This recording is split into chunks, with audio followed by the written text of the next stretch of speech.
Alright, what's happening everybody? Norris here, hope everyone's doing good. Welcome back to my channel, another episode of Elevator Music where we're gonna take an album either from 2022 or from this year, go through a track by track breakdown of how I personally feel about every track. I give the album a rating at the end of the review. I just talk a little bit more about it, how I feel about it. Today we got Toliver, Lovesick. He's a R&B singer from Houston, Texas. Before I get into this album, he really does sound like Travis Scott. That's probably the biggest reasons why he does sound like Travis Scott. They're from the same area, Houston, Texas. So just cause like before looking that up, trying to figure out where he's from, I heard of him before, but I never really got into his music. I didn't really know too much about him. Looking up where he's from, it made more sense why he sounds like Travis Scott, because that's one of the biggest things that I've noticed listening to his music. Right away, he sounds a lot like Travis Scott. I think he's a dope artist though. Overall, I think he's a very talented R&B singer, a very talented singer. Not the best rapper though. He sticks to his lane. Most of his songs is R&B, so he knows what he's good at and what he's not good at. First track, Lovesickness. The track was just a little too generic for my R&B taste. I enjoy R&B music. Any music to do with singing, I enjoy it. If it sounds too generic, it's gonna get boring for me. That's how I really felt about this song. I felt like it was just it sounded too much like a typical R&B song that you're gonna hear on the radio. It had that element too much. It just got a little boring for me, and I don't know, it just seems like a very like unmemorable song. You know what I mean? It's not a song that I'm gonna go back to because of how generic it is. Let Her Go featuring James Blake. One of the better features that he has on this album. One of the better collaborations, just because James Blake's an extremely talented artist himself. I enjoy the song. It's a good song to have at the second spot of the album, just because it's like, it kind of introduces the listener to like how the rest of the album's gonna sound like. It's pretty generic sounding, just like the first track. I'll probably say the first two tracks I probably enjoy the least out of the album, just because of how generic it is. It's not that the songs are bad or anything like that. Too generic for me. Like, I don't like to listen to music. I'm listening to the style of the song, and I've heard it from like numerous artists before. I've heard it so many different times before in other people's songs. It's gonna be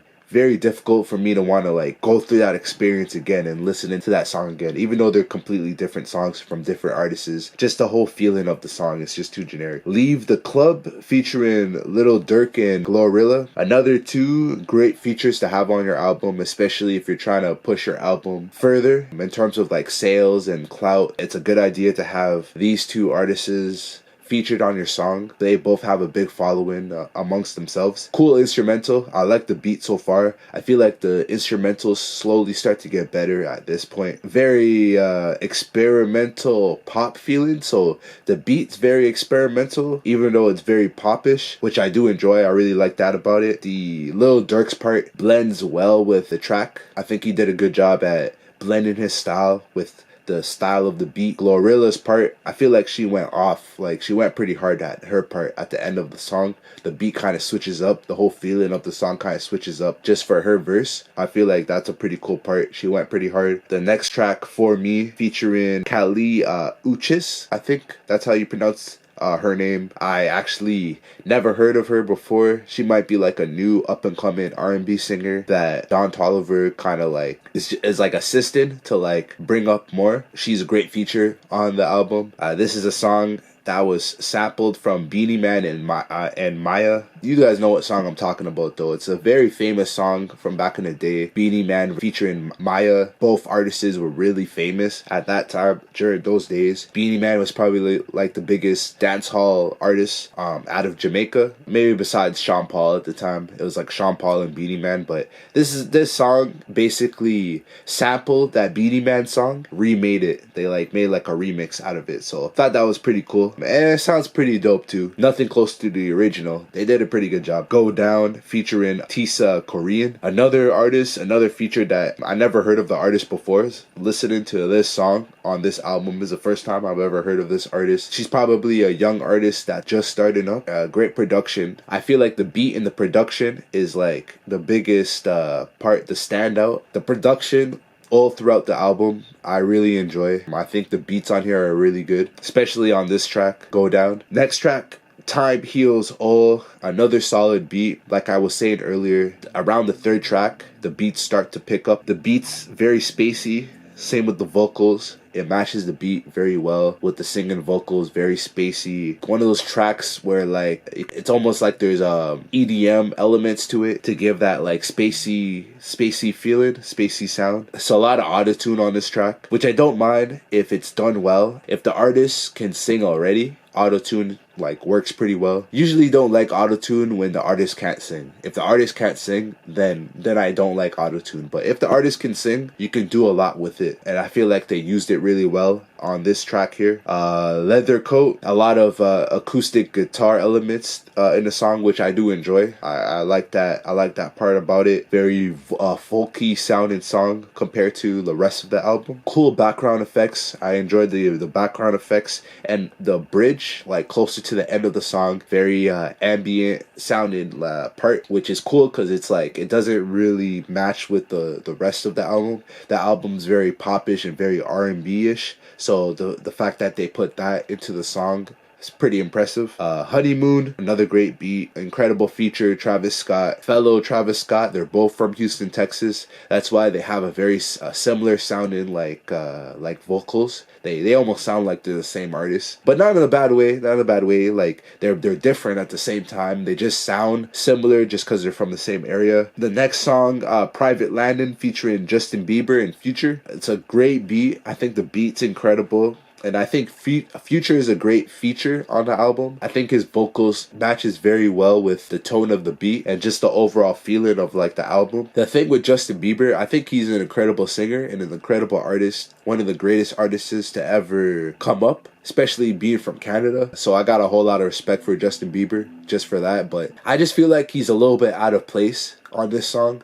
He has great vocals. He can really sing. I think his vocals are just a little bit out of place on this album. He tries too hard to make his singing sound like Future's and Don Toliver singing, and it just makes the song sound out of place. I feel like he should have just tried being himself more on this song instead of trying to sound like Don Toliver and Future kind of like mixed together a little bit. You can kind of hear that he's trying to force it, trying to like sound like them. So that's the only thing I didn't like about that song. Slow Motion featuring Wizkid. Very generic sounding song, kind of similar to like the first two songs of the album. It's just a little too generic for me, for my personal taste. They could have made it a little more like experimental sounded. Like they could have done a little more different things to make the song like pop up more, do it right. Another generic R&B song, very similar to Slow Motion and the first two songs. Didn't really enjoy it too much. The beat gives me EDM vibes, that's for sure. Does have like electronic vibes to it. Just the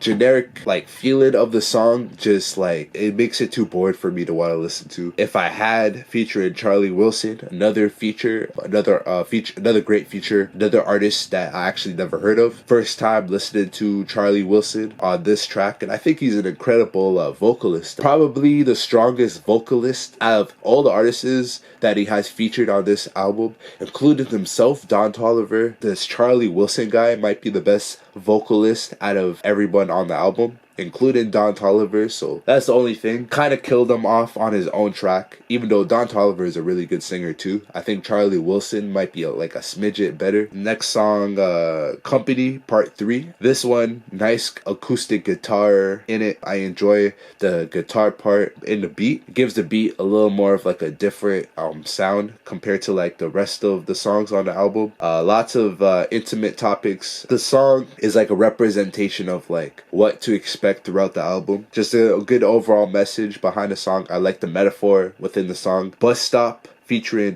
Brent, Faiyaz, another artist that I never heard of. Like a lot of the features that he has on this album are artists that I'm listening to like first, which is pretty cool because then he's bringing up artists that are unknown and now they're known instead of featuring artists that are already known in the game It's cool that he's kind of like helping these artists out. They can blow up themselves, carry a music career themselves, you know what I mean? Instead of getting somebody that already like is already famous, like Justin Bieber. Hate to use him as an example, but that's the perfect example. Justin Bieber is like almost a billionaire. He's already established artist. Instead of that, he's picking out artists that aren't established yet. Maybe they are established and I just never heard of them. Really good feature, Charlie Wilson. I think he's a good singer, man. I like how the beat switches up, completely changes. Cinderella featuring Toro Y Moi. So with this feature here, he's already established. This is a artist that I grew up listening to, so I found it really cool to see him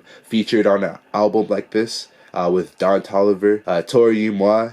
You can search him up yourself. I'm gonna try to do a album review on this artist too. He's a R&B singer that can make beats, so I wouldn't be surprised if he made this instrumental also, if he made this beat for this song Cinderella. Probably my favorite beat. No surprise, Toro Y Moi, one of my favorite producers in the game right now. Yeah, bro, like I honestly just like the song because of Toro Y Moi. I'm not even gonna lie. Toro Y Moi is a legend to me, but Don Toliver does a good job at matching his vocals with this beat and blending in and making the song even better than it is. Encouragement, the last track of the album. I like the piano part of the beat. It makes it very soothing to listen to. Has a cool hook. Does like a little bit of like a wordplay thing throughout the hook. The only thing is, he's not the best at rapping. He's a much better singer than he is a rapper. He kind of gives you like a verse at the end of the song to kind of finish off the album, talking about everything he's gone through to get to the point he's at now, which is cool, but he is not a good rapper at all. Not at all. Like, he has almost zero rapping skills. The only part of the album where he's rapping, every other song, he's a R&B singer, so kind of like gives you like a good idea like where his head is at in terms of like what style he wants to put out there. So, but yeah, that's the album. All 16 tracks. Lovesick by Don Toliver. Overall, I enjoyed the album. The only thing is, like, it was a little too generic for me. Most of the songs throughout the album, most of the ideas are very generic. It's just a lot of the ideas throughout the songs on this album are ideas that I've heard from other R&B songs and artists. That was my only thing about the album. It was done very well. A lot of the ideas that were used in the album I've heard before. So that's the only thing I didn't like about the album. Very, very generic. Kind of just like came across as boring. Most of the songs came across as boring, even though the beats were turned up. Like the beats, I like the production on this album. I think the beats are on another level. The rating I give this album, I gave it an 82 out of 100. But if this was just about the beats, then the rating would be a lot higher. I think Don Toliver is a great singer. I like his vocals. He has a very distinctive sounding voice. He only sounds like Travis Scott to me, in my opinion. But besides that, he doesn't really sound like any other singer in the game. Saying that, for that reason, I enjoyed the album. How his vocals are very distinctive sounding. Like, besides Travis Scott, I never really heard anybody sing the way he sings throughout the album. The rating is a little bit higher because of that. That's why I gave it an 82 out of 100. Otherwise, because of how generic sounding the album is, it probably would have been way lower. It probably would have been in like the 70s. Probably would have been like a 74 or a 73 out of 100. But I gave it an 82 just because I feel like the production was done very well. Just like as an album as a whole, the production was done very well. Very professional made album when it comes to the production. The topics throughout the album, they're very generic, but very relatable to a lot of people in today's world. So I feel like Don Toliver did a good job with that. The features were great. He could have had better features in terms of like better rappers, more rappers. I guess that's about it, because it's also cool to have artists featured on the album that you've never heard before, to see if they can maybe like carry out a career themselves, giving young unknown artists an opportunity to like shine. I do respect that at the same time, but he could have had better features in terms of like more known rappers and singers to like complement the beats. Besides that, like, I enjoyed the album. Very emotional, you know. People that are in relationships would enjoy this album a lot more than somebody who's single, so I'll say that much. But yeah, 82 out of 100. Lovesick by Don Toliver, another album review, another elevator music. Got a brand new song coming out, Defensive Player of the Year. I have the song dropping this Sunday, June 4th, later on this week, this Sunday, so stay tuned for that. I'm going to upload it on all my platforms, including YouTube, this one, so stay tuned for that. Like, subscribe if you haven't already. That's another Elevator Music, another album review. I hope you guys enjoyed the video. Thank you guys for watching. Norris. Peace.